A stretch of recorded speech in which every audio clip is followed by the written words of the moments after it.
તો ભાવનગરમાં ખાણ ખનીજ વિભાગ દ્વારા કાર્યવાહી કરવામાં આવી છે। ડમ્પર કબજે કરવામાં આવ્યું છે। તો સમાચાર પ્રાપ્ત થયા છે રોયલ્ટી વગરનું આ ડમ્પર ઝડપી લેવામાં આવ્યું છે, જેમાં માટી ભરેલું ડમ્પર ઝડપીને કાર્યવાહી કરવામાં આવી। નારી ચોકડી વિસ્તારમાંથી ડમ્પર ઝડપી પાડ્યું છે। ડમ્પર સાથે પોલીસ મથકે લઈ જવામાં આવ્યું છે। તો બીજી તરફ ખાણ ખનીજ વિભાગે કાર્યવાહી હાથ ધરી છે।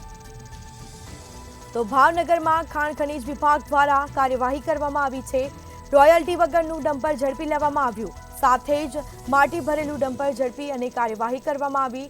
ડમ્પરને પોલીસ મથકે લઈ જવામાં આવ્યું છે। સમગ્ર મામલે તપાસ હાથ ધરાશે। તો માટી ભરેલું ડમ્પર ઝડપી અને કાર્યવાહી કરવામાં આવી છે। તો વધુ વિગતો સાથે સંવાદદાતા હિરેન ચૌહાણ આપણી સાથે ફોન લાઈન પર જોડાઈ ગયા છે। જી હિરેન, ભાવનગરમાં ખાણ ખનીજ વિભાગ દ્વારા કાર્યવાહી કરવામાં આવી છે, શું માહિતી? જી ચોક્કસ જણાવતો, ભાવનગર ખાણ ખનીજના જે રોયલ્ટી ઇન્સ્પેક્ટર હોય છે તે હાઈવે રોડ પર જ્યારે ચેકિંગમાં હતા તે દરમિયાન ભાવનગરના નારી ચોકડી વિસ્તારની અંદર મહાદેવ એન્ટરપ્રાઇઝ નામનું જે ડમ્પર છે તે આવી રહ્યું હતું ને આ ડમ્પરને ઉભું રાખીને જ્યારે તેમની માટી ભરેલી ડમ્પરની જે રોયલ્ટી માંગવામાં આવી હતી, પરંતુ કોઈ પણ જાતના દસ્તાવેજી પુરાવા નહીં થતા આ ડમ્પરને જપ્ત કરીને ભાવનગર વર્તેજ પોલીસમાં જમા કરાવવામાં આવ્યું છે। અને જે ડમ્પર છે તેની માટી છે તે ગેરકાયદેસર ખનન કરી હોય અને કોઈ પણ જગ્યાએ તેનો ઉપયોગ કરવાનો હોય તેને લઈને કાર્યવાહી હાથ ધરવામાં આવી છે। જોકે આ જે ડમ્પર છે તે મોટા ભાગના જે નેશનલ હાઈવેનું જે કામઝોરો છે ત્યાં ફેલાવવામાં આવતા હોય છે। ભાવનગરમાં કહી શકાય કે અનેક એવા ડમ્પરો છે જે ભરતા હોય છે, પરંતુ જે રીતના કામગીરી છે તે ગોકળ ગઈ એ કરતા હોય છે અને ખાણ ખનીજ વિભાગ દ્વારા જે ડમ્પર ઝડપવામાં આવે છે ઘણી વખત તેમની વિગત પણ બહાર નથી આવતી અને તેમના કહી શકાય કે અગાઉ પણ આ જે એન્ટરપ્રાઇઝના જે 6 થી 7 ડમ્પરો છે તેને જપ્ત કરવામાં આવ્યા હતા, કાર્યવાહી કરવામાં આવી હતી।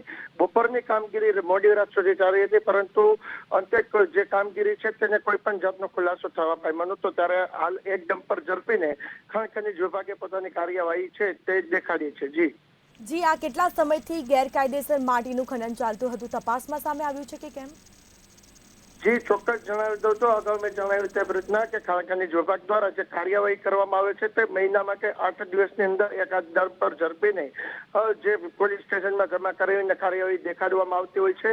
પરંતુ જે રીતના ભાવનગર શહેરની અંદર અનેક જે કામો થઈ રહ્યા છે તેની અંદર જે કહી શકાય કે કેટલું ચેકિંગ કર્યું છે, આ ડમ્પરો છે તેની અંદર કેટલો માલ ભરેલો છે, તેને કેટલી પેનલ્ટી આપવામાં આવશે, જે કંપની છે તે ક્યાંથી આ માટી લાવે છે તે કોઈ પણ જાતની વિગત મીડિયા સમક્ષ આપવામાં નથી આવતી। ઘણી વખત જે અધિકારીઓ છે કામગીરી કરનાર તે અધિકારીઓના ફોન પણ બંધ આવે છે, ત્યારે જ્યારે રીતના કામગીરી કરે છે તેની સચોટ માહિતી લોકો સુધી પહોંચે તે પણ અધિકારીઓ કદાચ એવું ઈચ્છે છે કે ન પહોંચે, તેના માટે જે જરૂરી જે જવાબ દેવા પડે તેનાથી પણ અધિકારીઓ પીછેહટ કરે છે।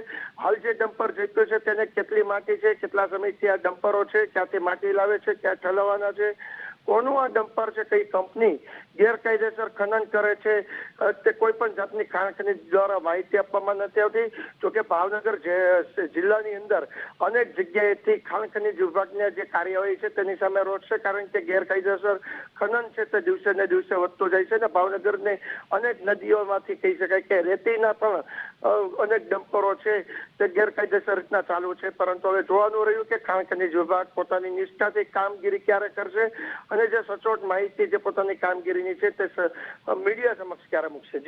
જી બિલકુલથી તમામ જાણકારી આપવા બદલ આપનો આભાર। તો જે રીતે અમારા સંવાદદાતાએ કહ્યું કે ખાણ ખનીજ વિભાગ દ્વારા સચોટ માહિતી આપવામાં આવતી નથી અને જેને લઈને લોકોમાં પણ રોષ જોવા મળ્યો છે, તો જરૂર પડતી કાર્યવાહી પણ કરવામાં આવતી નથી।